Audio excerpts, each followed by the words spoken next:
1945 द्वितीय विश्व युद्ध अपने अंतिम चरण में था, लेकिन भारत में एक ऐसी लड़ाई लड़ी जा रही थी जिसने अंग्रेजी साम्राज्य की नींव हिला दी।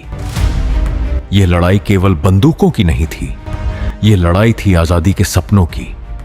एक तरफ दुनिया की सबसे शक्तिशाली ब्रिटिश सेना थी और दूसरी तरफ एक ऐसी फौज जिसके सैनिकों के पास सीमित संसाधन थे, लेकिन हौसला असीम था। उस फौज का नेतृत्व कर रहे थे नेताजी सुभाष चंद्र बोस और उनका नारा था, तुम मुझे खून दो, मैं तुम्हें आजादी दूंगा। आजाद हिंद फौज का गठन 1943 में नेताजी सुभाष चंद्र बोस ने आजाद हिंद फौज की कमान संभाली। उनका लक्ष्य स्पष्ट था, भारत को अंग्रेजों से मुक्त कराना। हजारों भारतीय सैनिक और नागरिक इस सेना में शामिल हुए। सिंगापुर में आजाद हिंद सरकार की स्थापना की गई।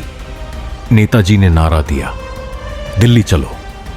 आजाद हिंद फौज ने जापानी सेना के साथ मिलकर भारत की सीमा की ओर बढ़ना शुरू किया। 1944 में यह सेना भारत के उत्तर पूर्वी क्षेत्र तक पहुंच गई। मणिपुर के मोइरांग में पहली बार भारतीय तिरंगा फहराया गया।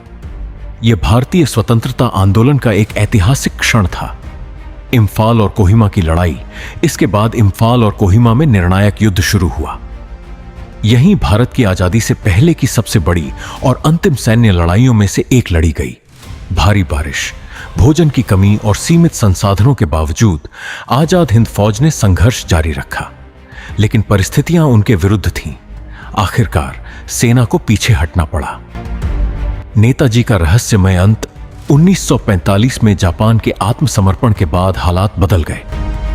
इसी दौरान नेताजी के विमान दुर्घटनाग्रस्त होने की खबर आई। आज तक उनकी मृत्यु एक रहस्य बनी हुई है। अंग्रेजों की चिंता। हालांकि आजाद हिंद फौज सैन्य रूप से सफल नहीं हो सकी, लेकिन इसने अंग्रेजों के मन में डर पैदा कर दिया।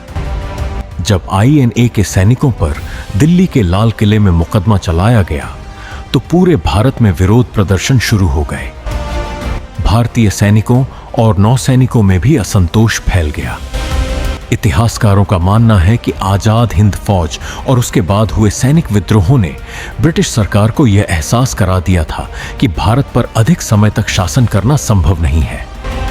15 अगस्त 1947 को भारत स्वतंत्र हुआ, लेकिन उस स्वतंत्रता के पीछे उन हजारों सैनिकों का बलिदान था जिन्होंने अंतिम लड़ाई में अपने प्राणों की आहुति दी। यह थी भारत की आजादी से पहले की अंतिम लड़ाई की कहानी। एक ऐसी कहानी जिसने साम्राज्य को झुकने पर मजबूर कर दिया।